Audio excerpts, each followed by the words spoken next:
The Bond Beyond Names. Part 3. The Marquis and the Rescue. The caravan's safe arrival at its destination did not end Zhao Yang's thoughts of Marquis Shen. Though the goods were sold at a handsome profit and his merchants celebrated, Zhao Yang's mind lingered on the man who had turned certain death into salvation. Shen's presence had been commanding yet gentle, his words firm yet considerate. For Zhao Yang, who had known only cruelty in his first marriage, the contrast was striking. He tried to dismiss the feeling as gratitude, nothing more. Yet gratitude alone could not explain the way his heart quickened when Shen's name was spoken, nor the way his thoughts returned to Marquis in quiet moments.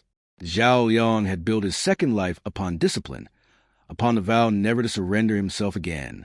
But Shen's sincerity gnawed at the walls he had erected around his heart. Shen, for his part, seemed equally drawn to Zhao Yang. He visited often, under the pretext of discussing trade routes or ensuring the safety of merchants in his territory. Yet their conversations strayed beyond business. They spoke of philosophy, of the balance between wealth and virtue, of the burdens of leadership.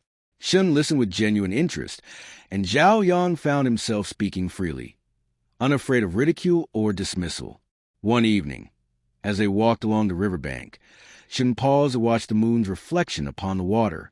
"Do you know," he said softly, "that the moon is admired not because it belongs to anyone, but because it shines freely? That is how I see you, Zhao Yang. You are not defined by another man's claim. You are yourself, and that is enough." The word struck Zhao Yang deeply. He remembered Minister Wei's sneers. The Wei had been reduced to a possession, mocked as a male wife. To hear Shen speak of him as free, as worthy in his own right, was like balm upon old wounds. Yet fear lingered. Zhao Yang could not forget the misery of his past life. He worried that to open his heart again would invite betrayal, that to trust another man would lead to chains once more. He wrestled with these doubts, torn between longing and caution. Their bond was tested sooner than expected. Rivals in trade, envious of Zhao Yang's success, conspired with corrupt officials to sabotage his ventures. Caravans were delayed, shipments seized, and false accusations spread. Zhao Yang, though resilient, found himself besieged on all sides. It was Shen who stood beside him. When officials demanded bribes, Shen intervened, using his authority to shield Zhao Yang from extortion.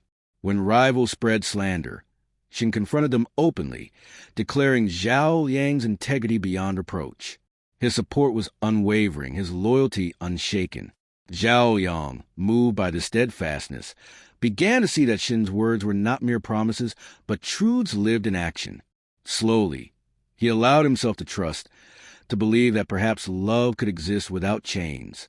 One night, as they sat together in Shen's residence, Zhao Yang spoke of his past.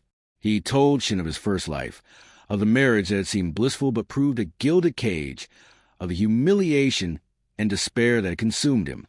Shen listened silently, his gaze steady, his expression solemn. When Zhao Yang finished, Shen reached out and took his hand. "You suffered greatly," he said, "but you are here now, stronger than before. And know this, I will never see you as beneath me. You are my equal, my partner. If you choose to walk beside me, it will be as husband to husband, not as wife to master." Tears welled in Zhao Yang's eyes, though he tried to hide them. For so long he had carried the weight of loneliness, convincing himself that solitude was safer than companionship. Yet here was a man who offered not chains but wings, not possession but equality. And so the seeds of love blossomed into something undeniable. The days that followed their confessions were filled with a quiet, unspoken tenderness. Zhao Yang found himself watching Shen more closely.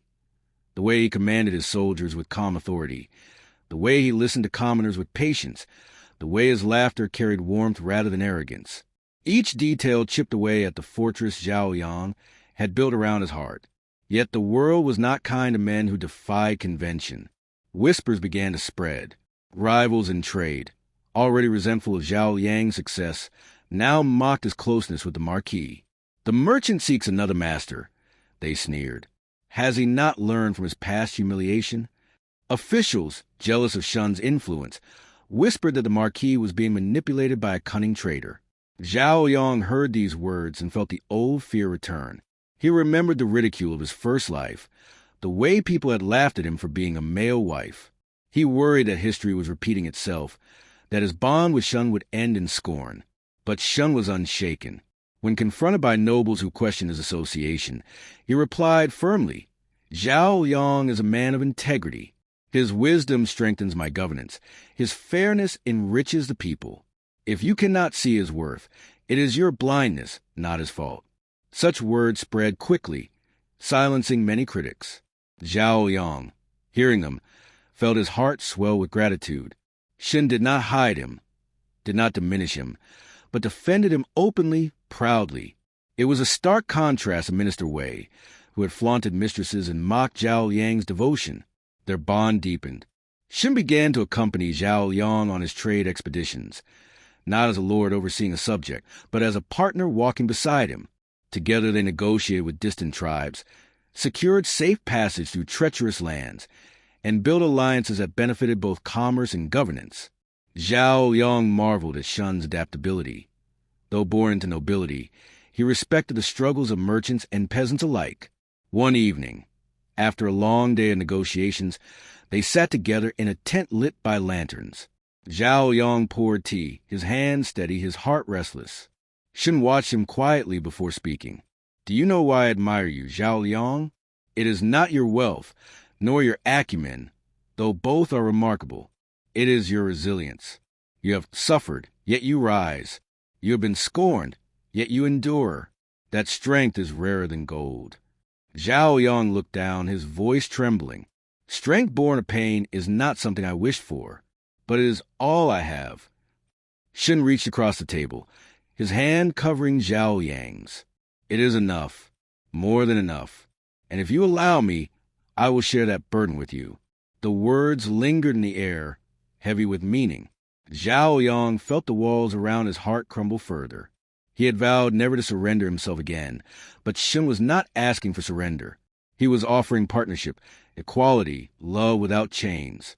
Their union was tested once more when bandits, angered by Shin's earlier intervention, sought revenge. They ambushed another caravan, hoping to strike fear into Zhao Yang's ventures. But Shun and Zhao Yong faced them together. Shun led his soldiers with valor, while Zhao Yong, drawing upon his knowledge of terrain and strategy, guided the defense. Together they repelled the attack, their combined strength proving unbreakable. In the aftermath, as they stood amidst the quiet of victory, Shun turned to Zhao Yong. "Do you see? Together, we are stronger than apart. That is what I wish for us. Not master and servant, not husband and wife in the old sense, but partners who face the world side by side." Zhao Yong, his heart full, finally allowed himself to believe. Weeks later, Shin invited Zhao Yong to his estate. The gardens were in bloom, the air fragrant with jasmine. As they walked among the blossoms, Shin stopped and faced him. "Zhao Yong," he said, his voice steady, "I ask you to join your life with mine, not as my wife, for that word diminishes you, not as my possession, for you are no man's to own, but as my husband, my equal, my partner. Will you accept?" Zhao Yong felt tears rise, unbidden. He remembered his first marriage, the chains of silk, the humiliation, the despair. And he remembered his vow never to surrender again. Yet here was Shun, offering not chains but freedom, not humiliation but dignity. He nodded, his voice breaking. "Yes, I will walk beside you." Shin smiled, a rare softness in his stern features. "Then let us face the world together." And so, Zhao Yong found what he had once thought impossible. Love without chains, partnership without surrender, dignity within union. His second life, built upon resilience and wisdom, had led him to a destiny far brighter than he had ever imagined.